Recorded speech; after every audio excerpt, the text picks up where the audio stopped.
Welcome to part 2 of the Baja series.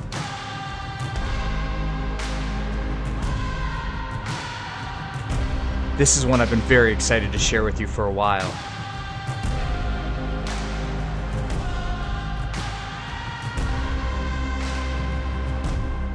Come along with us as we navigate through hundreds of kilometers of backcountry to find some of the most beautiful beaches that Baja has to offer. We'll face adversity along the way.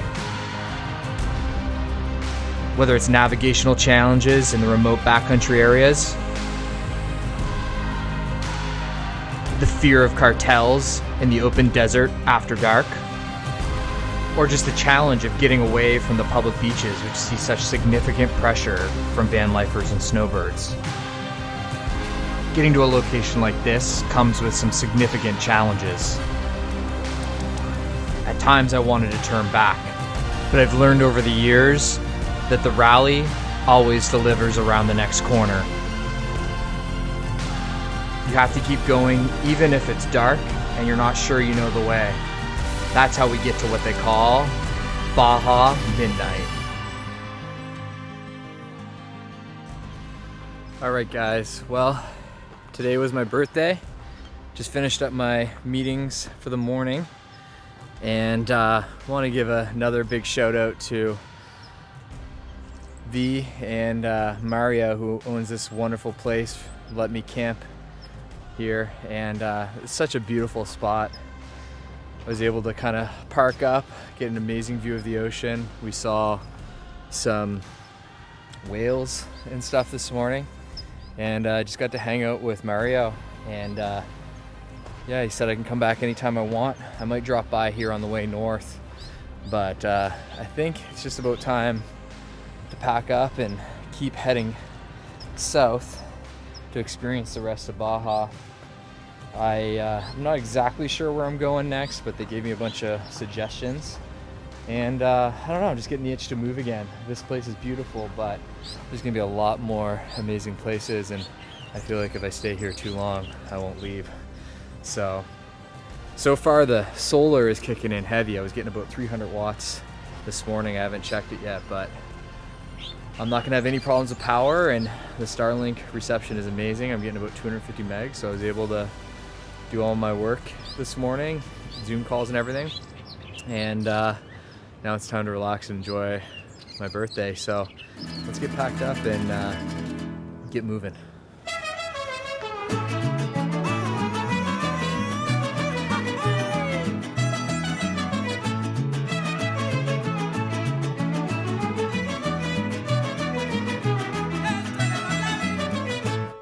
Baila que baila la luna, baila que baila mi amor. Tengo la grande fortuna de estar en tu corazón. Baila que baila la luna, baila que baila mi amor. Tengo la grande fortuna de estar en tu corazón.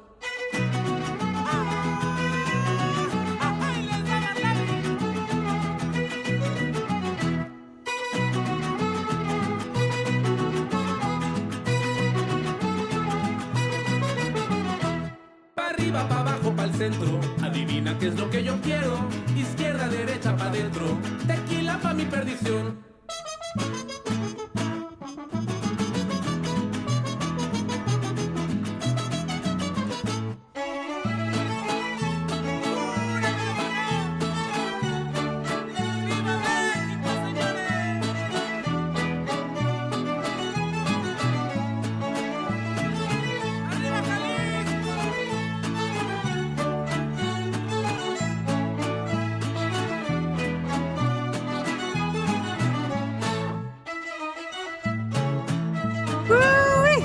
We've made it to the proper cactus desert. Look at those. I have never seen cactus that big. This is awesome. Just open road. Semi-trucks. And potholes. Man, look at that one. Holy cow, these are big. Big cacti.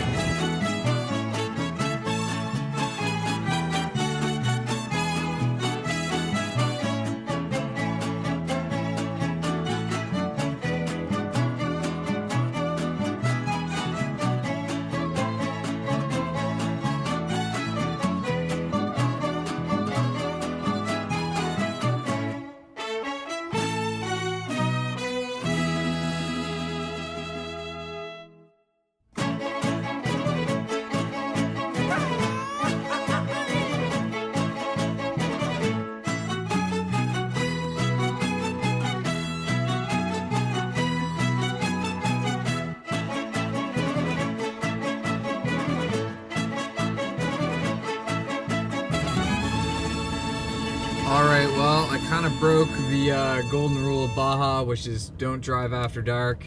And it's because I got a waypoint from Fab's friend Niall that is a pretty epic surf spot. He said it's one of the best spots he did. He gave me a whole track, as I said, but I didn't want to run it down tonight. I might actually run it back, or I might run the lower sections. But right now it's about 9:35 and I'm just rolling through the dark in the coastal desert here. I should end up at a pretty good camp spot, both from what Niall said and then also what I've been able to find on iOverlander.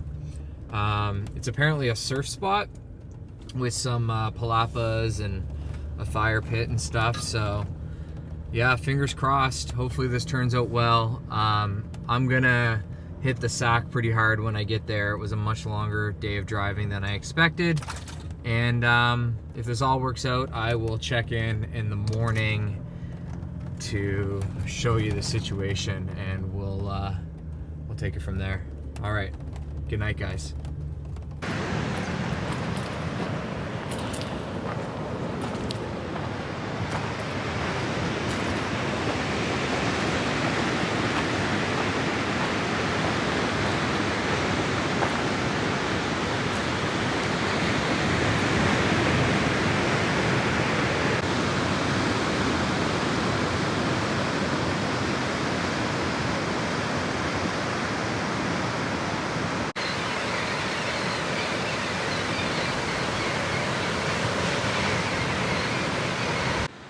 Alright guys, well I'm having a little bit of a hard time following along with where I'm at in this story. To be honest with you, I'm falling into Baja time here, and things are kind of just blurring together and I'm starting to relax, and I think that's what I want, but it's making it a little hard to remember this this storyline. So hopefully this isn't feeling too disjointed for you guys. As I'm coming down, I'm trying to explore off into different areas and also document the places I'm stopping. Last night I ended up driving a lot longer than I thought I would. I ended up driving after dark, which is maybe not the best thing to do. It's kind of the rule in Baja, you don't drive after dark. That said, I got really good headlights so I could see any cows laying on the road. Luckily we didn't see any. And I ended up doing a pretty long off-road section down to this surf camp that I got off a friend. And I pulled in last night and really didn't see anybody here, wasn't sure what to expect, but this morning I woke up to amazing views. Just the most amazing spot ever. And there's a group of kayakers over here. I haven't really met the owners yet. Hopefully they drop by so I don't have to go looking for them. It is a paid spot. It's either 8 pesos or $8. I'm not sure which, but well worth it. They've got some showers, which I didn't take a look at, and may not be working. But they also have some pit toilets, which would work just fine. So I don't know what I'm gonna do today. I'm gonna chill for a bit, just relax this morning for maybe an hour or two, do some research on the next leg of the trip and see if I can muster up the courage to do a section of this 4x4 trail. There is a part that kind of goes over here and it looks like it might even go through the dunes now that I'm looking at the landscape, but I don't know. I'm kind of compelled to just keep on going, to be honest with you. But at the same time, I want to stop and smell the roses. This is the problem with only having 15 days. Next time I come, I'm giving myself at least 3 to 8 weeks, I think. This whole entire off-road trail that I'd like to do, it says it'll take 3 to 8 weeks. So I figure if I give myself 5 weeks, that's pretty fair. Get it done earlier, you know, I spend more time on the beach. So yeah, let's see how today goes. I also got to find some sunscreen. I guess the locals don't all have the same problem I do, but I'm gonna get burnt up before 10 a.m. I burn super quick. So yeah, I'm really grateful for this spot, and yeah, pretty amazing. I'm glad I kept driving. All right guys, this place is amazing, but I got the bug to keep moving. It's hard for me to stand still for too long, and Baja is a way of making that normal for you. So I wasn't able to connect with Jorge or George this morning, but I did talk to the guy who's running the surf camp here. They're staying at the place. I think what I'm gonna do is I'm gonna roll out and then probably come back through here on the way north, and I'll just pay double honor system. Yeah, beautiful spot. I'm definitely coming back here and spending a few days, but today I just feel like I have the bug to keep moving. There is a couple off-road sections and some exploring that I want to get up to now. I'm starting to get the courage and the bug to go. So I think the plan now is to hop on in the truck. We'll roll out of here back through the mountains, get some gas, and then I think the plan is to head further south, and I will find and meet up with one of those off-road sections and probably attempt it over to the Pacific coast and then all the way back across to the bay. So I'm gonna pack up here and get going. As I left this beach, I reflected on the night before. Something I didn't capture was the fear that I had. You see, the reason that they say you shouldn't travel after dark is because there's many threats that you can deal with in the Baja backcountry. Sure, there's scorpions, even cows. But the main thing you want to watch out for are the cartels. And as I was driving out of here, I received a message from a friend back home who let me know of reports that there were 3 surfers not far from here who had been taken by the cartel and killed for their vehicle.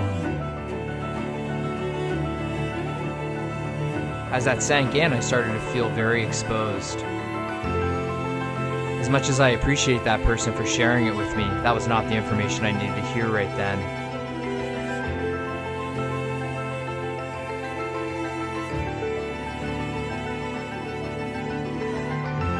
Perhaps it was a placebo effect, but I started trying to go faster and get out of there.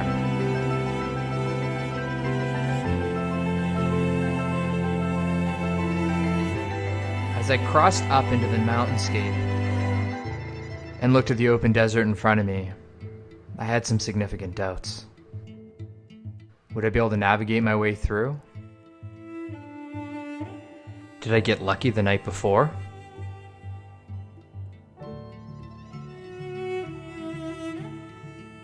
What if I ended up like those surfers? I didn't capture it on video, but as I looked up at the cliff, I noticed a vehicle. Maybe my mind was playing tricks on me, but it looked like policia. They were following me. What would they be doing out in the desert? Were they responding to the cartel?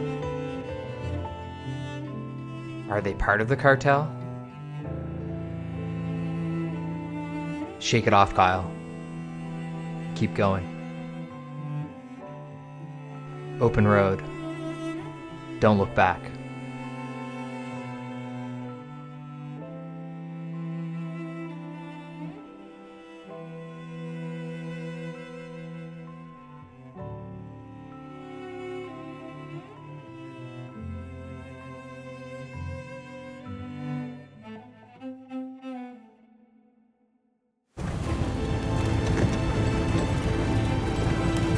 Man, this is barely even a road here that we're climbing up. It's kind of just a rocky trail, I guess.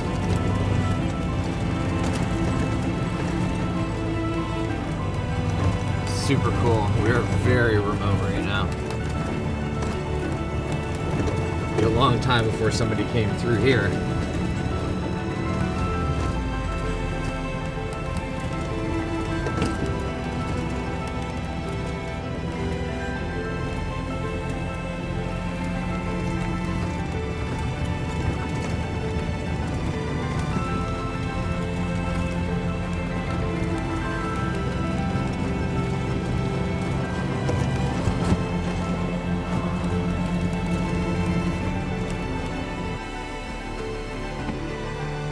Going over there.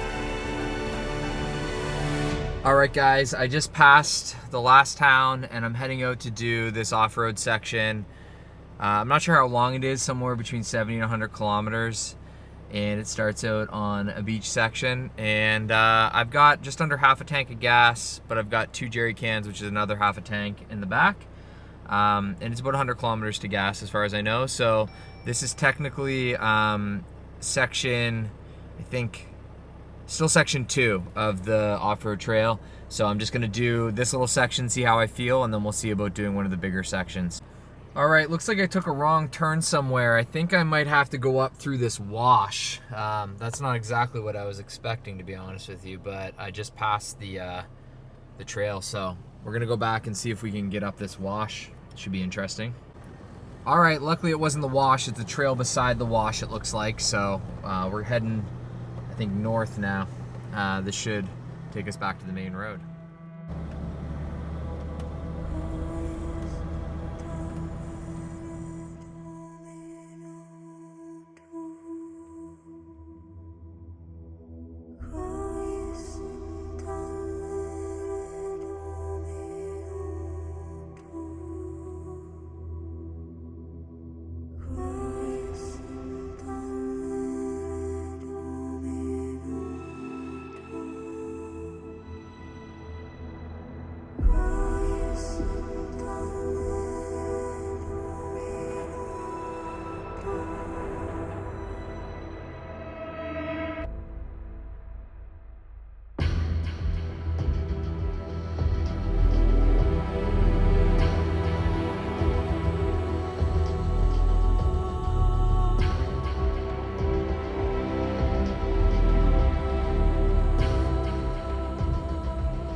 Alright, good news. I can see the highway. We made it through this part of section 2. We still got plenty of gas actually, but I think the priority is going to be to run south on the highway and get some more gas, and then I'll decide whether I double back up and do the remaining section of the remaining part of section 2. But yeah, I don't know. I definitely got to get gas. That's got to be the priority before I decide anything else. So let's find gas and then make some decisions about where we go next.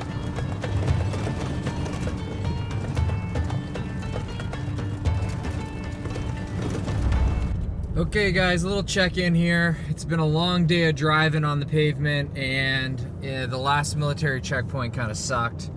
The guy was barking at me in Spanish, and I don't speak Spanish, so general rule of thumb if you're down here dealing with these military checkpoints is be as Canadian as possible, eh?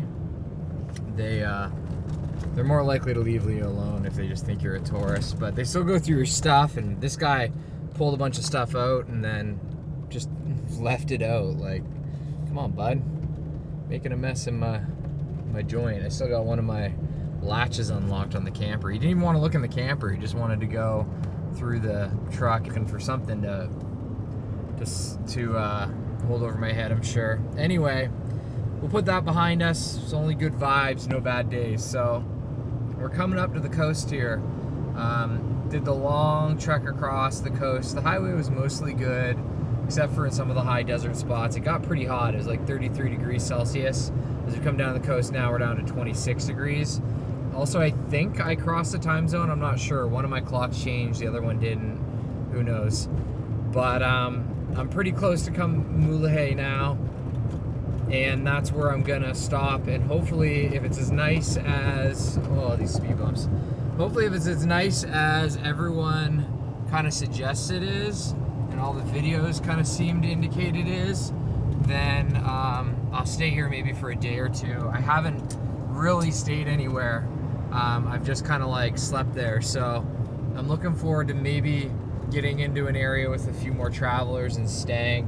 I've actually seen a lot more travelers on the road since I've crossed into Baja Sur, so that's promising. I would love to have an opportunity to connect with some people, but it's kind of silly, drive all this way to meet anybody.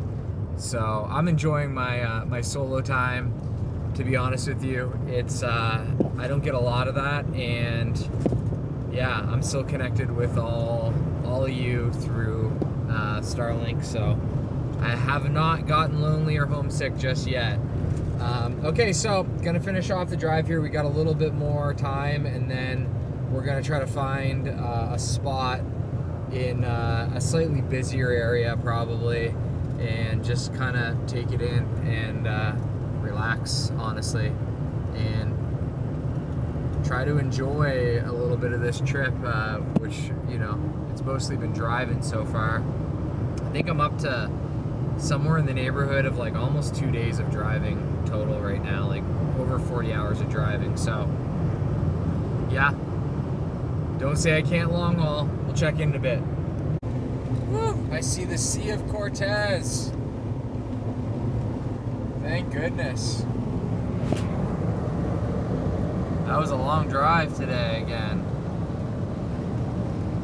Good to see the Sea of Cortez. That means we are finally across the peninsula, and almost time for a beer. Aye.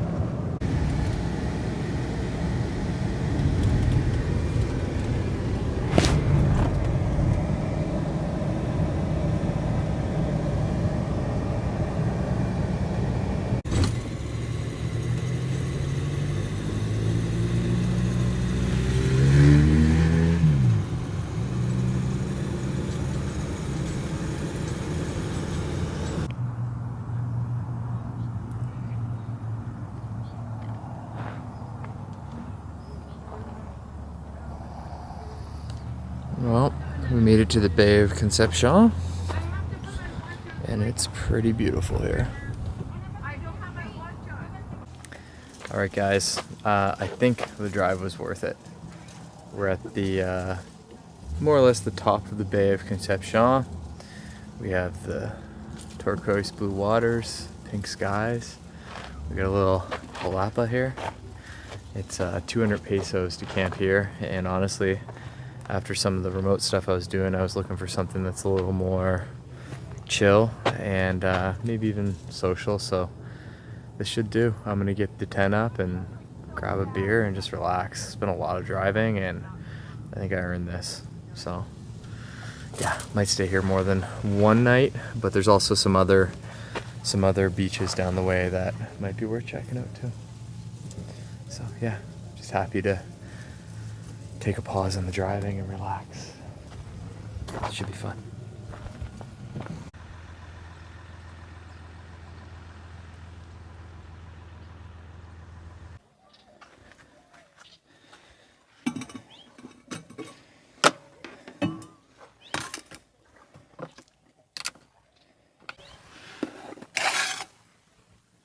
All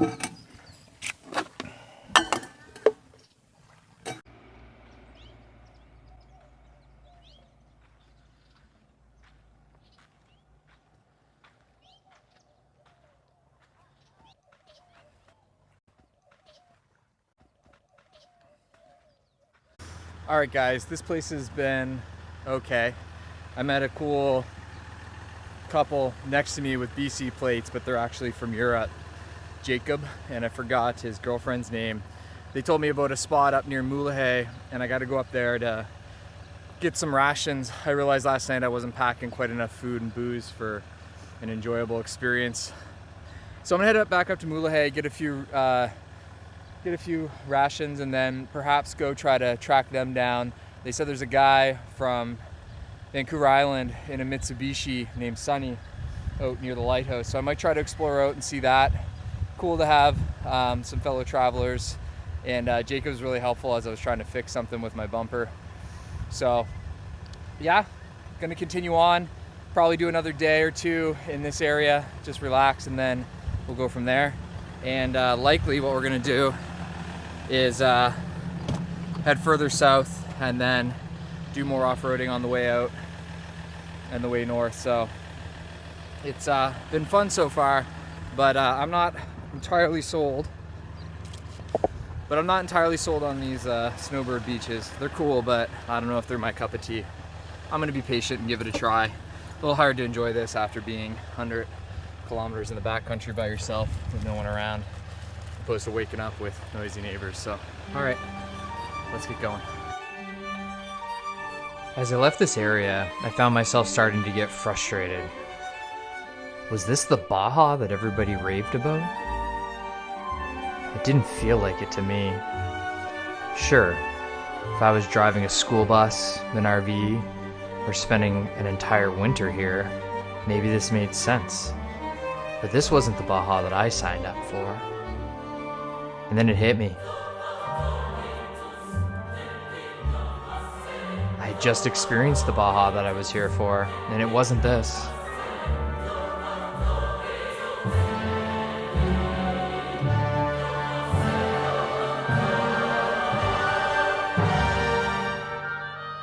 So, clearly, it was time to head south, to go where the van lifers and snowbirds couldn't.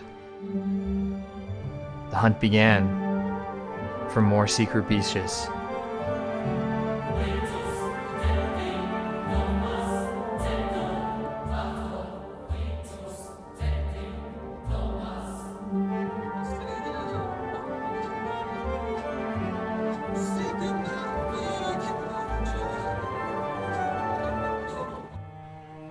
As I kept heading south, I stopped every so often to look at the tracks off the side of the road, hoping I would find something.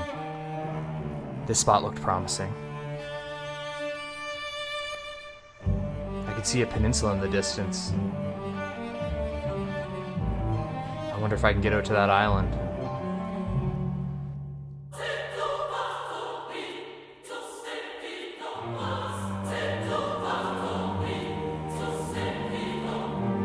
As I drew closer, I began seeing something in the distance, and I knew instantly what it was. Specks along the beach.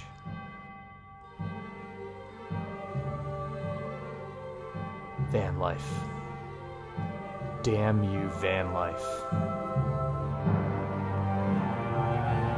I thought I might as well go check it out anyway. Can't beat them? Do you join them?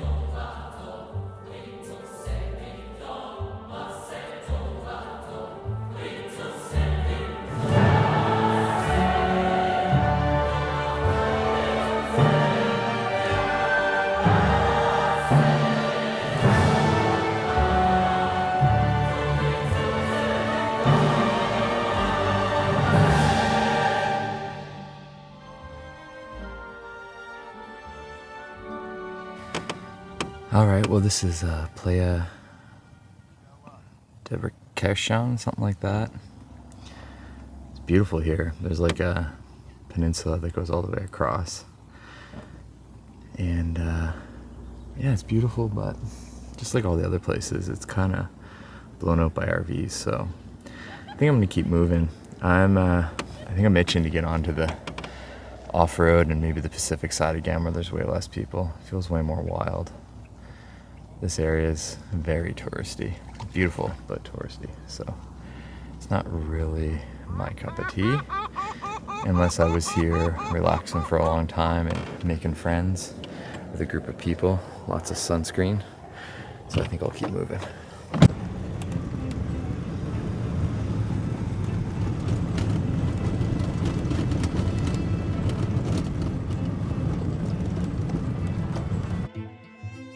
The open road. Back to the open road. And the beautiful mountains. These are the only places that understand me. Let's leave that in our rearview mirror. Let's go find somewhere remote. Somewhere that the van lifers aren't going.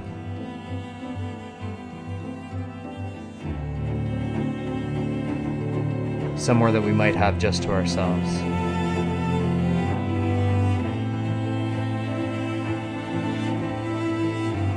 This desert is beautiful, but I had no idea what I was about to stumble onto. Probably the best experience I've had on the entire trip so far.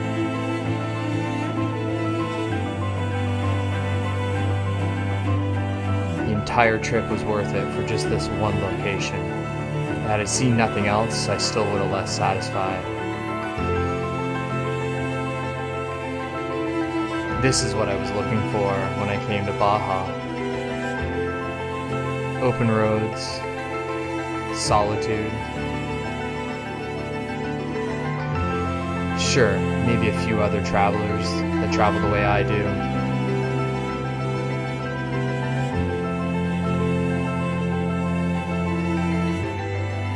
But this is different. This is what Baja is about for me.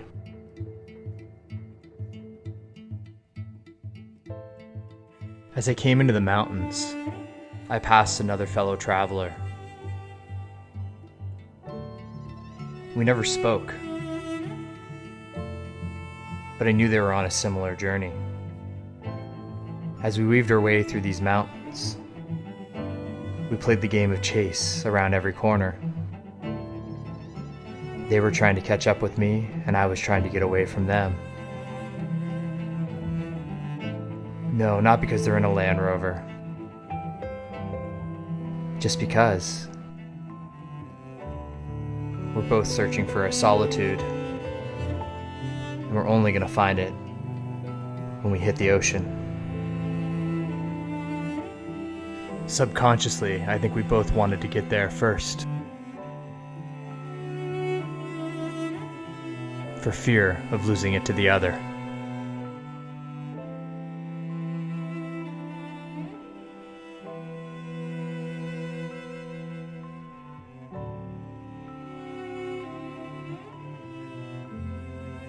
The desert can do strange things to your mind.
Alright guys, we're heading out to the coast here on a long, windy off-road section. There's actually one overland rig in front of us, which is kind of interesting. I think they're probably going to the same spot. This is a spot that I've heard about from a number of different travelers, and I'm pretty excited to check it out. I was feeling some kind of way a little bit earlier today, and I almost turned and started heading back north, but we're gonna push through. We're gonna do at least another couple of days a little further south than we expected, and then start the long drive north. I wish I had more time. I don't know how many times I've said that in this video, but I definitely can see why people come down here for many months on end. So let's go check out this spot, get a good night's camp in, maybe meet some new people, and then we'll reassess in the morning. It's one day at a time.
All right, guys, made it to this epic spot that the couple at the restaurant 2 days ago, and then the couple I met who have been traveling around the world for 2 years at the grocery store. They told me about this spot, and it does not disappoint, as you can see from the drone shots on the way in. I got my own little palm tree here. I'm the only person here by car. I did see one other overlanding rig on the way in, but I think they might have went to the less kind of cool beach. It looks like there's a little bit of house over there, and people maybe go over there. The cruisers seem to be cruising over on their little boats and stuff, but this is a super cool area. I just went for a swim in the bay here, and then we've got the open ocean over here. And as soon as I rolled in, there was a pelican that came off of this cliff here, and I thought he was coming in to get the drone, so I flew the drone in, but I should have turned around and watched him because he actually dove right into this crystal clear water, probably fishing for something. So what an experience, hey? That was a sign to me that this is a place for me to stop. Today I was getting a bit in my feels. I was feeling a little bit like maybe I should head home. The psychology of solo travel is definitely something that you have to learn about. It's not just so dissimilar to my life as an entrepreneur, to be honest with you, and I posted a reel about this just now on Instagram, but sometimes the psychology of being out here alone, and you start thinking about all the stuff that goes into it and the process of getting back home to safety. You know, you want to adventure, but you also want to get home, you know, and sometimes the adventure takes you to places that you never would have expected, and you stop and pause and say, hey man, that's a long way back. So I had a little bit of a moment, but I pushed through. The psychology part is something that I've spent a lot of time working on as an entrepreneur, as a solo entrepreneur, quite often. And yeah, this is the reward when you push through. So just beautiful, and feeling quite grateful. I'll definitely start thinking about going home in the next couple of days now that I've reached the very southern end. There's a few more spots that I could check out, but it's hard to say if anything will be as nice as what I've seen already, and I'm actually quite excited about the route home. I'll definitely head home, but not when I'm feeling fearful. When I'm feeling gratitude and feeling full and missing my family, that's when I'll prioritize the long road home. So just gonna keep on taking it one day at a time, one corner at a time, and if I can find places like this, yeah, it's amazing. This rig is beautiful and amazing, and it's taking me to such awesome places with amazing experiences and people. I got to give a quick shout out to West Coast Off-Roaders for helping me get this rig all set up for not only this trip, but all the trips I've been on in the last while. As you see, I'm out every weekend, and this is a big one. This is one long weekend for me. So, yeah. Gonna settle in and maybe watch some UFC. It's a UFC 300 tonight. Benefits of Starlink. Maybe make some dinner and see how I feel when the sun goes down. I've been going to bed early. It's Baja midnight is about 9 p.m. as they say. So I'm going to get a few beers in, maybe take a couple more swims, and then see how the fights go and get a good night's sleep again tonight and make a new plan tomorrow. One day at a time.